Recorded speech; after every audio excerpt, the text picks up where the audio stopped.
पंजाबियों वाहिगुरू जी का खालसा वाहिगुरू जी की फतेह। मैं संदीप सिंह रपालों तुहाडे नाल देश के भखदे मसलियां ते गलबात कर लई हाज़र होया हाँ।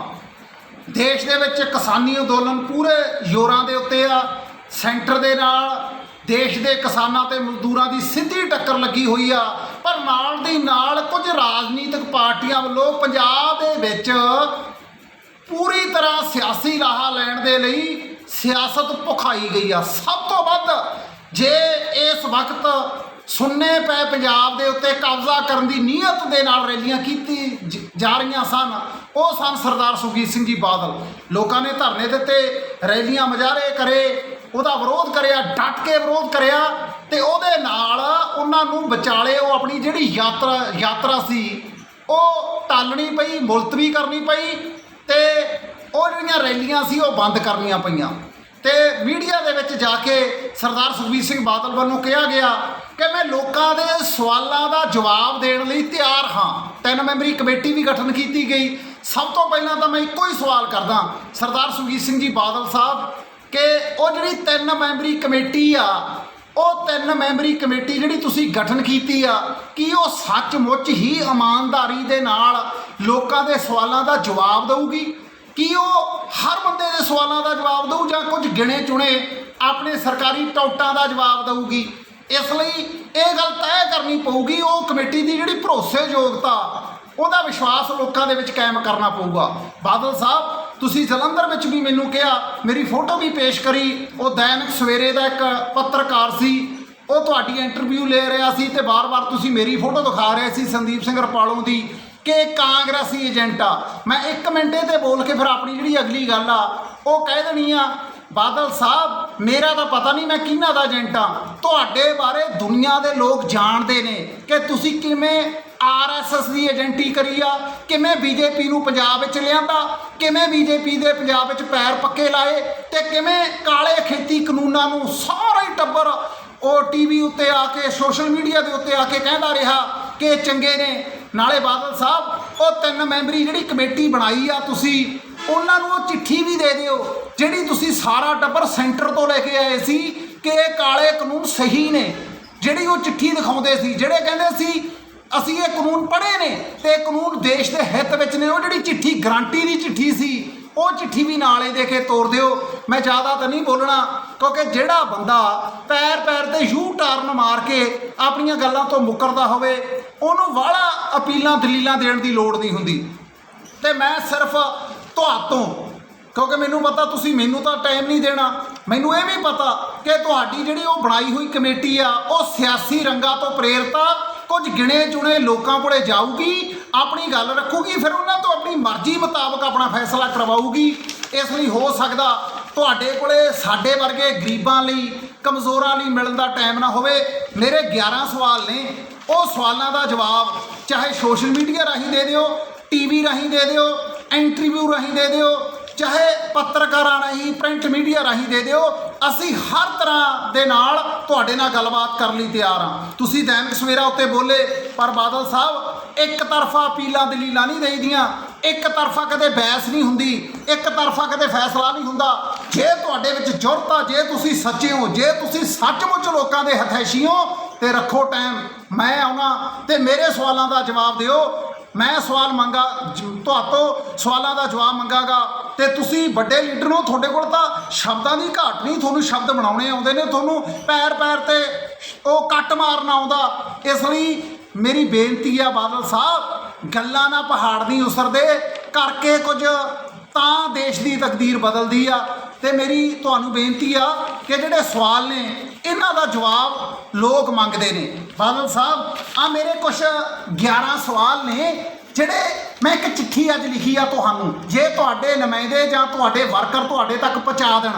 मैं डाक भी करी आ, सोशल मीडिया ते भी छापी आ, अखबारां नूं भी दित्ती आ। जे किते ये चिट्ठी पढ़न दा मौका मिल जावे, वैसे तो तुसीं पढ़दे नहीं ना, तुहानूं चिट्ठियां की प्रवाह ना लोगों के सवालों की प्रवाह, तुहानूं तां राजनीति की प्रवाह ते वो तुसीं रज के कर लैंदे हो। पर जे किते गाहे वगाहे मेरे वर्गे गरीब ढाडी की चिट्ठी तुहाडे हत्थ चढ़ जावे तां जिहड़े 11 सवाल ने इन्हां दा जवाब दे दिओ, अपनी कमेटी नूं ये सवाल दे दिओ।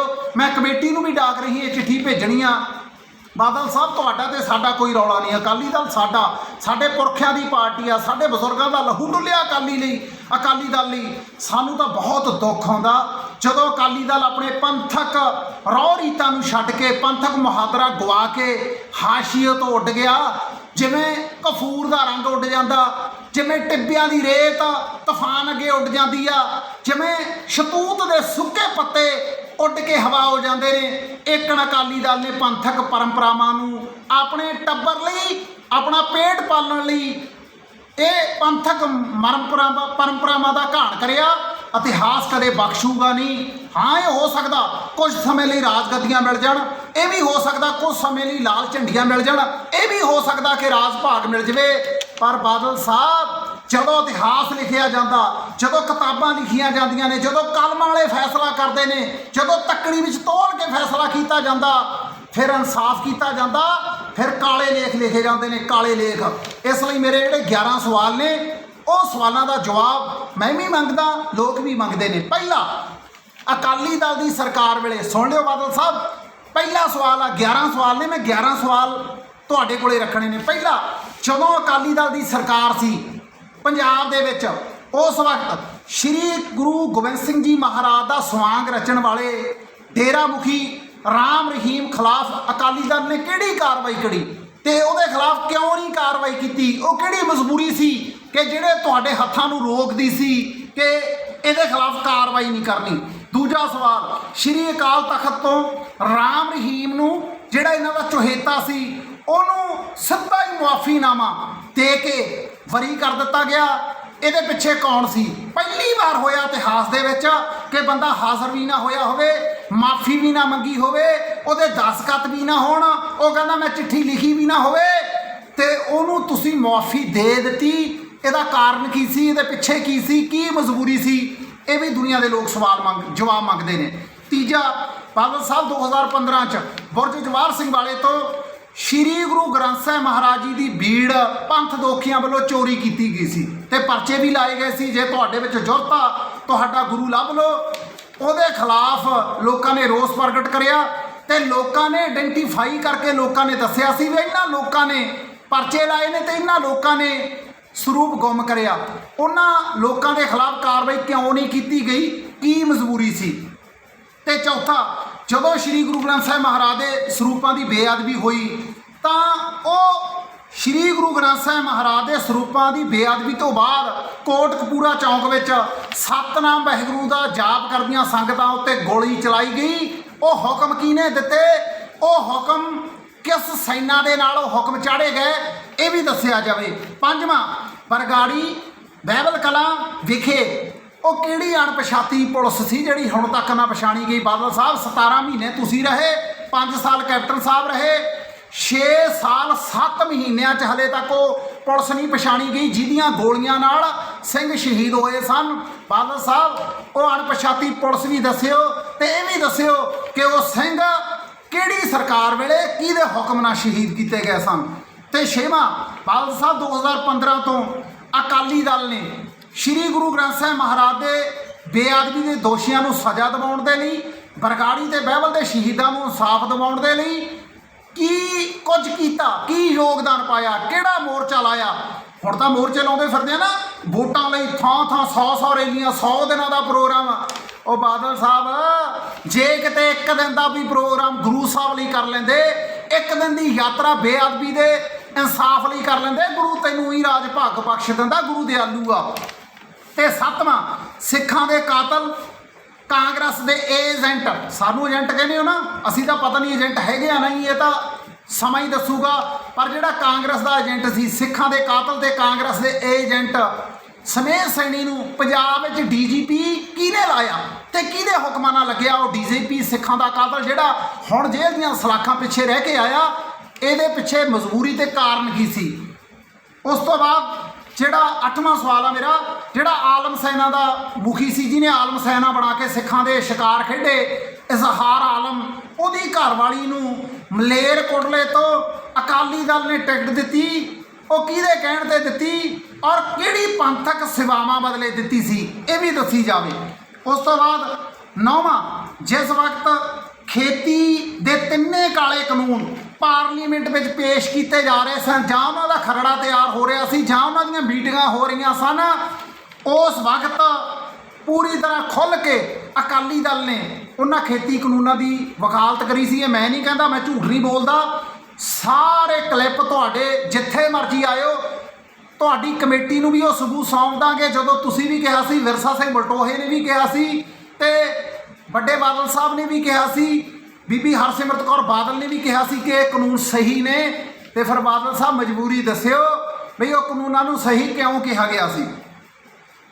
10ਵਾਂ, ਇਹਨਾਂ ਕਾਲੇ ਕਾਨੂੰਨਾਂ ਨੂੰ ਜਾਇਜ਼ ਤੇ ਸਹੀ ਦੱਸਣ ਲਈ ਇੱਕ ਤੁਸੀਂ ਸੈਂਟਰ ਤੋਂ ਚਿੱਠੀ ਲਿਆਏ ਸੀ, ਉਹਦਾ ਪ੍ਰਚਾਰ ਟੀਵੀ ਤੇ ਵੀ ਕਰਿਆ ਸੀ, ਅਖਬਾਰਾਂ ਵਿੱਚ ਵੀ ਕਰਿਆ ਸੀ, ਜਗ੍ਹਾ ਜਗ੍ਹਾ ਉਹ ਚਿੱਠੀ ਦਿਖਾਉਂਦੇ ਫਿਰਦੇ ਸੀ ਆਏ ਵੀ ਆਹ ਸੈਂਟਰ ਤੋਂ ਚਿੱਠੀ ਲਿਆਂਦੀ ਹੈ ਜੀ, ਕੋਈ ਫਿਕਰ ਨਹੀਂ, ਕਾਲੇ ਕਾਨੂੰਨ ਸਹੀ ਨੇ, ਕੋਈ ਡਰਨ ਦੀ ਲੋੜ ਨਹੀਂ, ਭਰਮ ਡਾਲਿਆ ਜਾ ਰਿਹਾ।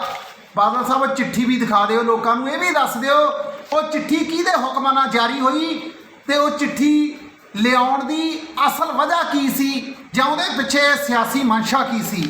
11ਵਾਂ, ਸਾਰੇ ਦੇਸ਼ ਦੇ ਮਜ਼ਦੂਰ ਤੇ ਕਿਸਾਨ ਸੜਕਾਂ ਉੱਤੇ ਨੇ, ਦਿੱਲੀ ਬਾਰਡਰ ਬੈਠੇ ਨੇ, ਪਿੰਡਾਂ ਵਿੱਚ ਸਾਡੇ ਨੌਜਵਾਨਾਂ ਦੀਆਂ, ਕਿਸਾਨਾਂ ਤੇ ਮਜ਼ਦੂਰਾਂ ਦੀਆਂ ਲਾਸ਼ਾਂ ਆ ਰਹੀਆਂ ਨੇ, ਸਾਰਾ ਪੰਜਾਬ ਸੋਗ ਵਿੱਚ ਡੁੱਬਿਆ ਗਿਆ, ਘਰਾਂ ਵਿੱਚ ਰੋਟੀ ਨਹੀਂ ਪੱਕਦੀ। ਬਾਦਲ ਸਾਹਿਬ ਫਿਰ ਇਹ ਵੀ ਦੱਸ ਦਿਓ ਕਿ ਇਸ ਵਕਤ ਸਿਆਸੀ ਰੈਲੀਆਂ ਕਿਉਂ ਸ਼ੁਰੂ ਕਰੀਆਂ ਗਈਆਂ। ਤੁਸੀਂ ਕਹਿੰਦੇ ਹੋ ਨਾ ਵੀ ਲੋਕ ਜਾਣਬੁੱਝ ਕੇ ਪ੍ਰਚਾਰ ਕਰਦੇ ਨੇ। ਬਾਦਲ ਸਾਹਿਬ ਤੁਹਾਡਾ ਤੇ ਸਾਡਾ ਵੈਰ ਕੋਈ ਨਹੀਂ, ਤੁਸੀਂ ਜੀ ਸਦਕੇ ਕਰੋ, ਰੈਲੀਆਂ ਕਰਨੀਆਂ ਚਾਹੀਦੀਆਂ ਨੇ, ਸਿਆਸੀ ਪਾਰਟੀਆਂ ਰੈਲੀਆਂ ਕਰਦੀਆਂ ਹੁੰਦੀਆਂ ਨੇ। ਪਰ ਬਾਦਲ ਸਾਹਿਬ 29 ਤਰੀਕ ਨੂੰ ਤਾਂ ਰੁਕ ਜਾਂਦੇ, ਕਿਉਂਕਿ 29 ਤਰੀਕ ਨੂੰ ਤਾਂ ਕਰਨਾਲ ਸਾਡਾ ਇੱਕ ਕਿਸਾਨ ਸ਼ਹੀਦ ਹੋ ਗਿਆ ਸੀ ਤੇ ਤੁਸੀਂ ਫਗਵਾੜੇ ਬੈਠੇ ਟਿਕਟਾਂ ਵੰਡਦੇ ਸੀ। ਇਹ ਮੇਰੇ 11 ਸਵਾਲ ਨੇ ਜਿਹੜੇ ਮੈਂ ਇੱਕ ਚਿੱਠੀ ਦੇ ਰੂਪ ਵਿੱਚ ਤੁਹਾਨੂੰ ਡਾਕ ਰਾਹੀਂ ਭੇਜੇ ਨੇ। ਤੇ ਸਤਿਕਾਰਯੋਗ ਬਾਦਲ ਸਾਹਿਬ, ਮੇਰੀ ਬੇਨਤੀ ਆ, ਇਤਿਹਾਸ ਇਹਦੇ ਸਵਾਲਾਂ ਦੇ ਜਵਾਬ ਮੰਗੂਗਾ, ਆਉਣ ਵਾਲੀਆਂ ਨਸਲਾਂ ਜਵਾਬ ਮੰਗਣਗੀਆਂ, ਇਸ ਲਈ ਕਿਤੇ ਨਸਲਾਂ ਨੂੰ ਸ਼ਰਮਿੰਦਾ ਨਾ ਹੋਣਾ ਪਵੇ। ਇਹ 11 ਦੇ 11 ਸਵਾਲ ਉਹ ਕਮੇਟੀ ਤੋਂ ਵੀ ਮੰਗਾਂਗੇ। ਕੋਈ ਲੜਾਈ ਨਹੀਂ, ਕੋਈ ਝਗੜਾ ਨਹੀਂ, ਨਾ ਅਸੀਂ ਭੰਨ ਤੋੜ ਕਰਦੇ ਹਾਂ, ਨਾ ਸਾਨੂੰ ਭੰਨ ਤੋੜ ਦੀ ਲੋੜ ਆ। ਹੁਣ ਤੋਂ ਬਾਅਦ ਇਹ 11 ਸਵਾਲਾਂ ਨੂੰ ਲਿਖ ਕੇ ਐਨ ਪੂਰੇ ਪਰਚਿਆਂ ਦੇ ਉੱਤੇ ਲਿਖ ਕੇ ਤੁਹਾਡੇ ਤੱਕ ਪਹੁੰਚਾਵਾਂਗੇ। ਇਹਨਾਂ 11 ਸਵਾਲਾਂ ਦਾ ਜਵਾਬ ਦਿਓ ਤੇ ਅਸੀਂ ਜਵਾਬ ਮੰਗਦੇ ਹਾਂ। ਮੈਂ ਸੰਦੀਪ ਸਿੰਘ ਰਪਾਲੂ, ਮੇਰਾ ਨੰਬਰ 985558 63274। ਜਦ ਮਰਜੀ ਉਹ ਤੁਹਾਡੀ ਕਮੇਟੀ ਸਾਡੇ ਨਾਲ ਇਹਨਾਂ ਮਸਲਿਆਂ ਬਾਰੇ, ਖੇਤੀ ਕਾਨੂੰਨਾਂ ਬਾਰੇ, ਜਿਹੜੀਆਂ ਪੰਥਕ ਉਹ ਜਿਹੜੀਆਂ ਘਟਨਾਵਾਂ ਵਾਪਰੀਆਂ ਉਹਨਾਂ ਬਾਰੇ ਜਦ ਮਰਜੀ ਵਿਚਾਰ ਚਰਚਾ ਕਰ ਲਿਓ। ਸੱਚ ਦਾ ਸੱਚ, ਝੂਠ ਦਾ ਝੂਠ ਹੋ ਕੇ ਨਿਤਰਾਂਗੇ। ਇੱਕ ਗੱਲ ਚੇਤੇ ਰੱਖਿਓ ਬਾਦਲ ਸਾਹਿਬ, ਬੰਦਾ ਜਿੰਨਾ ਮਰਜ਼ੀ ਝੂਠ ਬੋਲਵੇ, ਜਿੰਨੀਆਂ ਮਰਜ਼ੀ ਅਪੀਲਾਂ ਦਲੀਲਾਂ ਦੇ ਦੇਵੇ, ਸੱਚ ਧਰਤੀ ਦਾ ਸੀਨਾ ਪਾੜ ਕੇ ਬਾਹਰ ਆ ਜਾਂਦਾ। ਇਹੀ ਮੇਰੇ ਸਵਾਲ ਨੇ। ਇੰਨਾ ਕੁਛ ਕਹਿੰਦਾ ਹੋਇਆ ਮੈਂ ਆਪ ਸਾਰੇ ਲੋਕਾਂ ਨੂੰ ਅਪੀਲ ਕਰਦਾ ਕਿ ਆਓ ਆਪਾਂ ਰਲ ਮਿਲ ਕੇ ਵਿਚਾਰ ਚਰਚਾ ਦੇ ਰਾਹੀਂ ਮਸਲੇ ਹੱਲ ਕਰਨ ਦੇ ਲਈ, ਇਹ ਜਿਹੜੇ ਖੇਤੀ ਕਾਨੂੰਨ ਨੇ ਇਹਨੂੰ ਰੱਦ ਕਰਾਉਣ ਦੇ ਲਈ ਇਕਜੁੱਟ ਹੋ ਕੇ ਲੜਾਈ ਲੜੀਏ। ਵਾਹਿਗੁਰੂ ਜੀ ਕਾ ਖਾਲਸਾ, ਵਾਹਿਗੁਰੂ ਜੀ ਕੀ ਫਤਿਹ।